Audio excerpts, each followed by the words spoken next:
हम अगर जो नाम लें अहमद रज़ा का।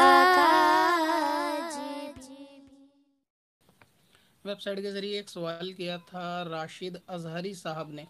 ये कहते हैं कि एक मुफ्ती साहब से मैंने पूछा कि अगर कोई शख्स अपने आप को देवबंदी कहे तो क्या वो देवबंदी के अकीदे से वाकिफ़ भी ना हो और उसको पता भी ना हो देवबंदी के अकीदे के बारे में, तो क्या हुक्म लगेगा।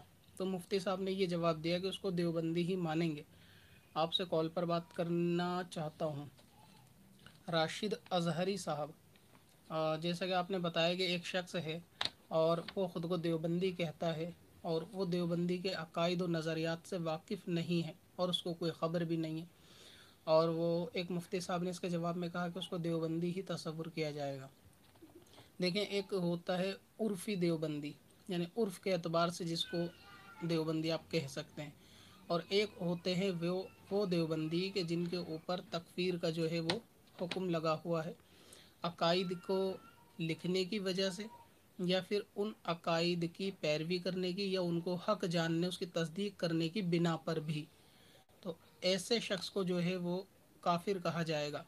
अब रहा ये कि मुफ्ती साहब ने ये कहा कि उसको देवबंदी ही कहा जाएगा, इसके ताल्लुक़ से मैं ऑलरेडी एक वीडियो पहले भी बना चुका हूँ कि अगर कोई शख्स खुद को देवबंदी कहता है और उसकी बुनियादी उसूल ये होते हैं खुद को देवबंदी कहने के कि हमारी आवाम जैसा कि समझती हैं कि हम लोग न्यास फातिहा करते हैं और देवबंदी जो है वो न्यास फातिहा नहीं करते। इस बिना पर अगर वो जो है ख़ुद को देवबंदी कहता है तो ऐसी सूरत में उस शख्स को उर्फ़ के एतबार से अगर आप देवबंदी कहना चाहें कह सकते हैं, मगर ये कि उसके ऊपर वो कुफ्र का हुक्म नहीं लगेगा जो इनके चार पेशवाओं के ऊपर लगा हुआ है। अब रहा ये कि मुफ्ती साहब ने कहा कि उसको देवबंदी कहा जाएगा, तो उनसे ये एक मरतबा आप मालूम करें कि इसको मुसलमान तसव्वुर किया जाएगा या नहीं, क्योंकि मामला हल सिर्फ देवबंदी कहने से नहीं होगा बल्कि उसको मुसलमान कहा जाएगा या नहीं। एक मरतबा आप ये सवाल उनसे मालूम करें। तो ऐसा शख्स कि जो ख़ुद को देवबंदी कहे और उनके अकीदे से बिल्कुल वाकिफ़ ना हो, बस एक मोटी सी चीज़ है कि न्यास फातिहा नहीं करते, सलात व सलाम नहीं करेंगे, मज़ार पे नहीं जाएंगे, तो ये देवबंदी ये बरेलवी, सिर्फ इतनी अवामी डेफिनेशन उनके जहन में है, तो ऐसे शख्स को भी मुसलमान तसव्वुर किया जाएगा। फिर चाहे आप उसको उर्फ़ी तौर से देवबंदी कहें या फिर उसको जो है वो बरेलवी कहें, रहेगा वो शख्स मुसलमान।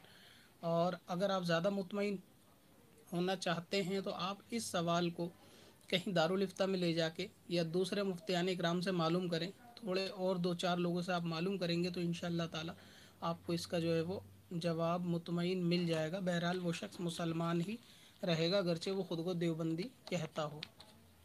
नजीद की दुनिया